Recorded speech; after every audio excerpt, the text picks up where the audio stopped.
Tesla has been dominating the EV market for a couple of years now, not until last week, where a Chinese company called BYD successfully overtook it. Then we have some tech news from Samsung, we have some LG news, we have some AI news, and we also have some MTN news for my Ghanaian brothers too as well.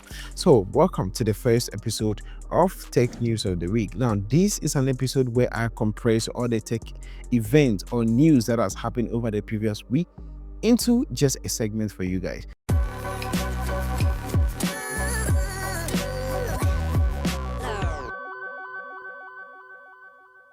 Now, let's start with hardware. Samsung just released its multi-folding smartphone, and this is one of the technological picks in 2025, or I'll say it's through 2026 actually. Samsung has been pushing its boundaries for years now, and it's not only Samsung that is really forcing when it comes to that's smartphone technologies. Okay, I think Huawei is also doing very great in that. Aside Apple that is always releasing an iOS update and shifting cameras here and there, all other smartphone companies are really pulling up very well.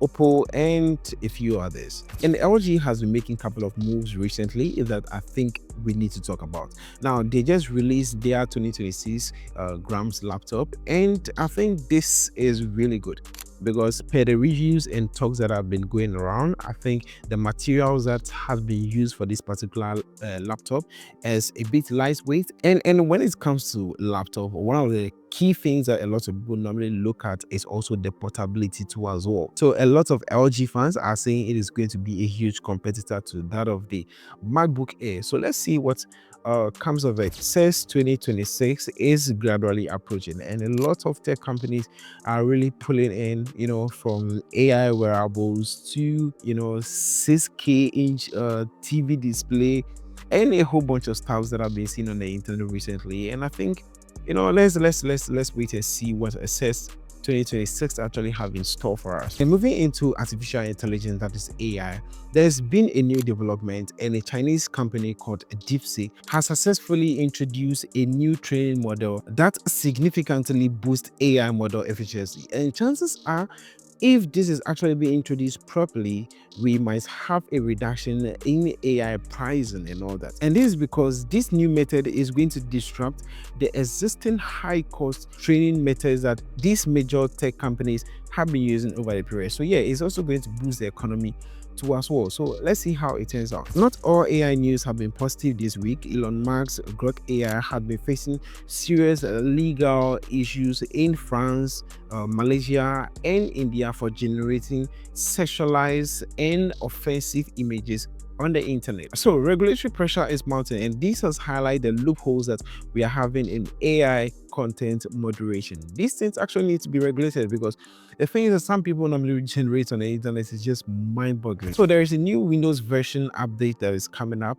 That's Windows 11 25H2, and the update is more centered around AI and cloud productivity. So yeah, if you are a Windows user, you should try and be checking your update out. So Meta has also been in the news for acquiring an AI startup called Manus. And now back to the headline that opened this video. A Chinese company, BYD, has successfully overtook Tesla in its annual sale. So basically, they are now the world's top EV sellers, electric vehicle sellers. According to BBC News, Tesla cars sales dropped by nearly 9% in 2025 to that's 1.64 million vehicles sold worldwide, and that of BYD increased by 28%.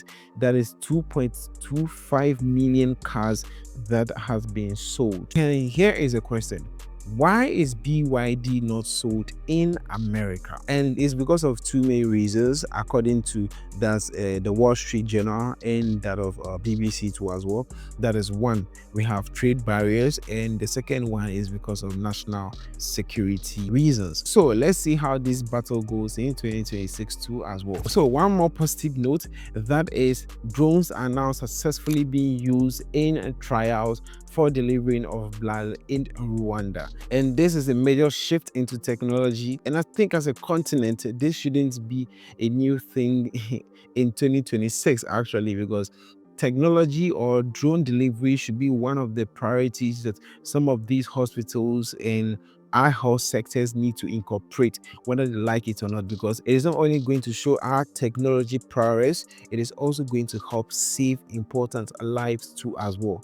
So yeah, big ups to Rwanda for doing this. So closer to home, MTN has just completed its 4 hours disruption that occurred recently. So the reason for the disruption is purposely because it wants to integrate government's revised VAT into their system, and this is going to significantly help increase a little bit the amount or the value that we get for our airtime that we purchase and data. And also the Ghana government has launched a new Next-Gen InfraCo in order to deliver a 5G network to our various homes as well. It is actually going to be a huge competitor to that of the MTN and the other network or telecommunication networks that we have in the country, because the prices are going to significantly drop.